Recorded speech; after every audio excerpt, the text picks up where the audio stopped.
प्रणाम yogis, welcome back to my channel. आज के भाग दौड़ भरे इस कंपटीशन भरे माहौल का नतीजा है बहुत ज़्यादा मानसिक अशांति, मन की उथल-पुथल और अनिद्रा, तनाव और चिंता, जिससे छुटकारा पाने का सबसे सहज तरीका है प्राणायाम। भ्रामरी एक बहुत ही इफ़ेक्टिव प्राणायाम है जिसके द्वारा हम इस प्रकार की मानसिक उथल-पुथल और चिंताओं से बहुत सहजता से छुटकारा पा सकते हैं। तो आज के इस वीडियो में हम बात करते हैं इस एक बहुत ही अद्भुत प्रभावशाली प्राणायाम की, जो कि है भ्रामरी प्राणायाम। दोस्तों, भ्रामरी कहा जाता है भंवरे को या फिर मधुमक्खी को भी।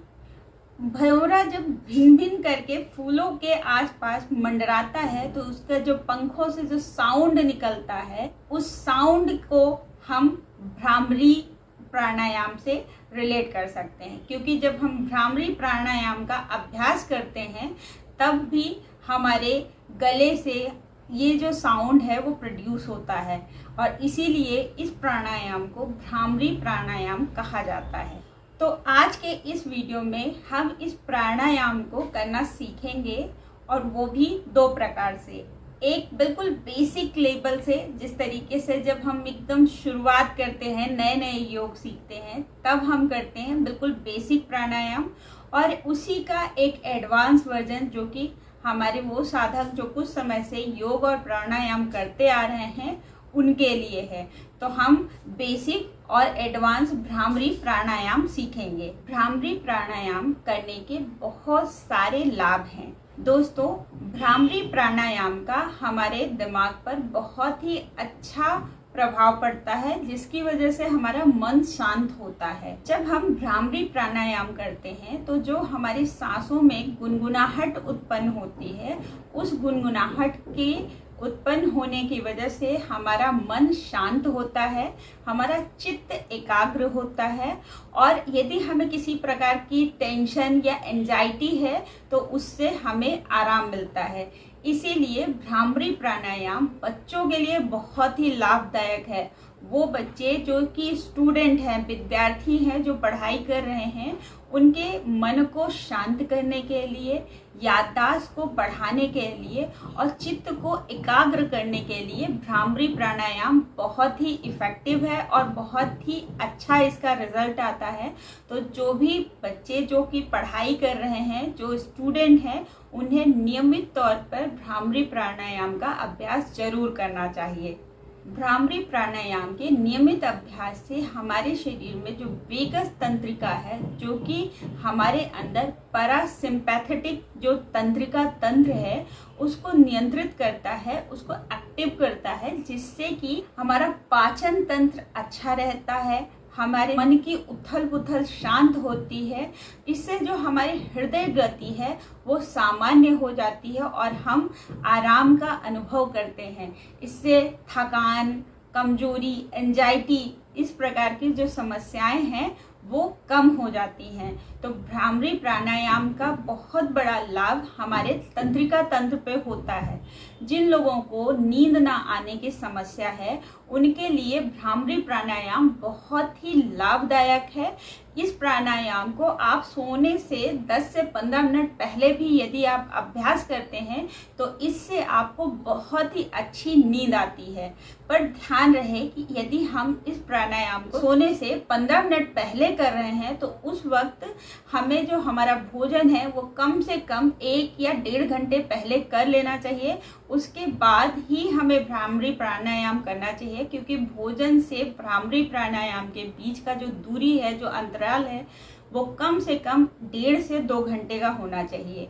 तो इसलिए आपको आपका भोजन समय से कर लेना चाहिए, और उसके बाद यदि आप अनिद्रा यानी इंसोम्निया समस्या से ग्रस्त हैं तो आपको सोने से कुछ देर पहले भ्रामरी प्राणायाम का नियमित अभ्यास करना चाहिए।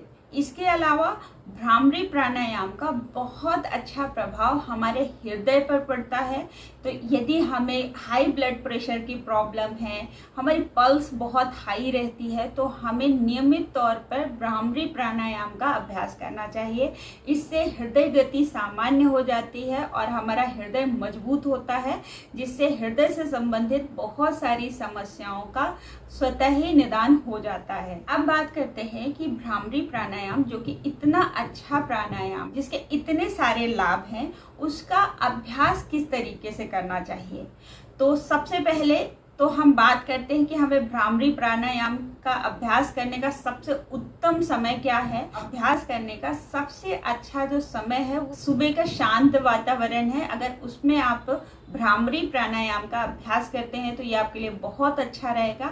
लेकिन यह एक ऐसा प्राणायाम है जिसको यदि आपको दिन में भी कभी ज़रूरत लगती है, आपको मन में बहुत बेचैनी हो रही है, बहुत उलझन सी लग रही है, तब भी आप इस प्राणायाम का अभ्यास कर सकते हैं, क्योंकि इससे तुरंत ही आपको रिजल्ट देखने को मिलता है। यदि आप इसका अभ्यास 2 से 5 मिनट तक के लिए करते हैं तो आपका मन तुरंत शांत हो जाएगा। अगर आपकी हृदय गति बहुत तेज चल रही है तो वो भी सामान्य हो जाएगी। तो अब बात करते हैं कि भ्रामरी प्राणायाम कैसे करें। तो सबसे पहले जो लोग अभी भ्रामरी प्राणायाम का अभ्यास नहीं करते हैं, जो ये फर्स्ट टाइम कर रहे हैं, तो उनके लिए सबसे बेसिक लेवल से उन्हें प्राणायाम का अभ्यास करना चाहिए। तो इसके लिए आप सबसे पहले किसी कंफर्टेबल पोजीशन में बैठ जाएं, चाहे तो आप सहजासन में बैठ जाएं या फिर पद्मासन में बैठ जाएं, जिसमें भी आपको कंफर्टेबल लगे आप उस आसन में बैठ जाएं।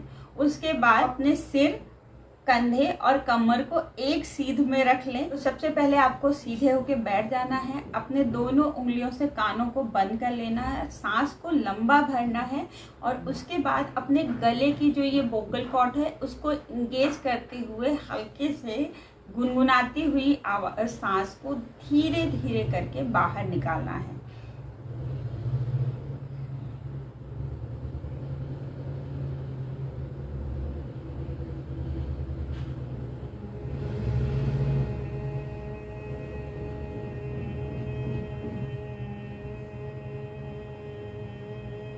इस प्रकार से आप देखेंगे कि आपके सिर में भी ये कंपन महसूस होगी। ये जो आवाज़ है वो आपके गले से निकलेगी और ये आपको सिर तक में महसूस होगी। बस ये जो गुनगुनाहट की आवाज़ है, इसी से हमें बहुत सारे फायदे होते हैं। तो इसकी जब आप पहली बार अभ्यास करते हैं तो हो सकता है कि थोड़ा सा ना परफेक्ट नहीं आएगा, लेकिन जैसे जैसे आप इसका अभ्यास करते जाएंगे ये प्राणायाम आपके लिए बहुत ही आसान होता जाएगा और इससे आपको बहुत सारे लाभ होंगे। अब हम बात करते हैं कि इसका जो एडवांस वर्जन है, जो साधक काफ़ी समय से अभ्यास कर रहे हैं उनके लिए है। तो उन्हें ये कैसे करना, तो इसमें उन्हें 2 मुद्राएं बनानी है। पहली मुद्रा हम अपने हाथों से बनाएंगे, जिसे हम सन्मुखी मुद्रा कहते हैं। तो सबसे पहले हम सन्मुखी मुद्रा बताएंगे, जिसमें हम अपने कान को, आँखों को, नाक को और मुंह को, इन सभी चीज़ों को बंद कर लेंगे। तो इसके लिए, लेकिन जब हम बंद करेंगे, इन पर अपने फिंगर्स को रखेंगे तो इस बात का बहुत ध्यान रखेंगे कि किसी भी अंग पे बहुत ज़्यादा दबाव न महसूस करें। बस हल्के से इसको प्लेस करें, उसे दबाएं नहीं, जिससे कि आपको कहीं भी पेन ना हो। देखिए, कोई भी योग हो या प्राणायाम हो, इसको करने से पहले हमें एक चीज़ का ध्यान ज़रूर रखना चाहिए कि हमें कभी भी इतना ज़्यादा नहीं करना चाहिए कि जिससे हमारा शरीर किसी तरीके की तकलीफ का अनुभव करे, क्योंकि योग और प्राणायाम हमें लाभ पहुंचाने के लिए हैं, ये हमें किसी भी प्रकार की हानि पहुंचाने के लिए नहीं होते हैं। तो कभी भी खुद को तकलीफ हो ऐसे हमें योग या प्राणायाम नहीं करना है। तो इसके लिए हमें सभी अंगों पे ये जो उंगलियां रखनी है वो बहुत हल्के से रखनी है। दूसरी जो मुद्रा है वो हम अपनी जीभ से बनाएंगे। जीभ से जो मुद्रा बनाएंगे उसे हम लोग कहते हैं खेचरी मुद्रा। बहुत से एडवांस मेडिटेशन करने वाले जो लोग हैं वो इसका प्रयोग करते हैं। तो खेचरी मुद्रा के खुद के बहुत सारे लाभ हैं, लेकिन आज हम यहाँ खेचरी मुद्रा के बारे में बहुत ज़्यादा डिटेल में बात नहीं कर रहे हैं, ये हम फिर कभी और बात करेंगे। हम बात करते हैं कि खेचरी मुद्रा बनानी कैसे है। अपनी जीभ को बाहर निकालें और उसके बाद उसे रोल करें, अंदर के साइड में रोल करेंगे। जब आप इसको चिपकाएंगे, अपने तालू से चिपकाएंगे और रोल करेंगे, तो ये जो आपके तालू का जो हार्ड वाला पार्ट है, इसको हल्का सा क्रॉस करके जब पीछे जाएंगे तो एक सॉफ्ट पार्ट आएगा, वहां पे आपको अपनी जीभ को लगा देना है। जब हम इस मुद्रा का अभ्यास करते हैं तो धीरे धीरे हमें प्रयास करना चाहिए कि बिना खुद को चोट पहुंचाए हमारी ये जो जीभ है, इससे हम तालू के जितना हो सके उसे पीछे ले जाने का प्रयास करेंगे। लेकिन पहली ही बार में ये बहुत पीछे तक नहीं जाएगा। यदि आपकी जीभ मुड़ने के बाद तालू तक भी पहुंचती है तो भी ठीक है। इसका प्रयास धीरे धीरे करके आगे बढ़ाने का हम करेंगे। अभी फिलहाल हम इसे जो हमारे तालू से पीछे सॉफ्ट पार्ट है वहां तक ले जाएंगे। तो एक मुद्रा हो गई हाथों में, जिसे कहते हैं सन्मुखी मुद्रा। दूसरी मुद्रा हो गई तालू में, जिसे कहते हैं खेचरी मुद्रा। तो हम इन दोनों मुद्राओं को लगाएंगे और उसके बाद हम इस भ्रामरी प्राणायाम का अभ्यास करेंगे। तो आइए देखते हैं कि हमें सन्मुखी मुद्रा कैसे लगानी है। तो अपने अंगूठे से आपके जो कानों का ये पार्ट है, इसको जब आप अंदर को दबा देंगे तो इससे आपको किसी भी प्रकार का साउंड आना बंद हो जाएगा। तो इससे आपको दोनों साइड से ऐसे करना है। अब आपने इसको दबा लिया, उसके बाद आपको अपनी फिंगर से आँखों को, इन दो फिंगर से नाक को और होठ को बंद करना है। तो ये है सन्मुखी मुद्रा का। अंगूठे से कान को, आँखों को, नाक को और होठ को, ये सन्मुखी मुद्रा होती है। तो आप अपनी जीभ को ऐसे मोड़ेंगे और इसे तालू से चिपका लेंगे। आप जितना हो सके, जितना कंफर्टेबल होके हो सके, उतना ही पीछे तक आपको आपकी जीभ को लेके जाना है। सबसे पहले सांस भरना है, फिर सन्मुखी मुद्रा लगाना है,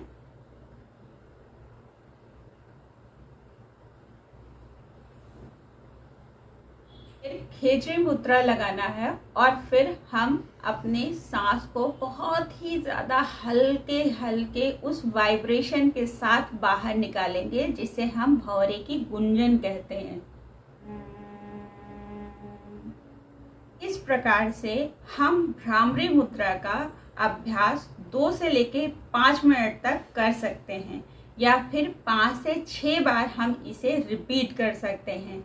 इससे हमारा जो भी स्ट्रेस होगी, एंजाइटी होगी, यदि कोई तनाव है, डिप्रेशन है, ये सभी प्रॉब्लम्स धीरे धीरे नियमित अभ्यास से दूर हो जाएंगी। तो आशा करते हैं कि आपको हमारा आज का ये जो प्राणायाम था, भ्रामरी प्राणायाम, ये समझ आया होगा। मैंने अच्छे से एक्सप्लेन किया होगा।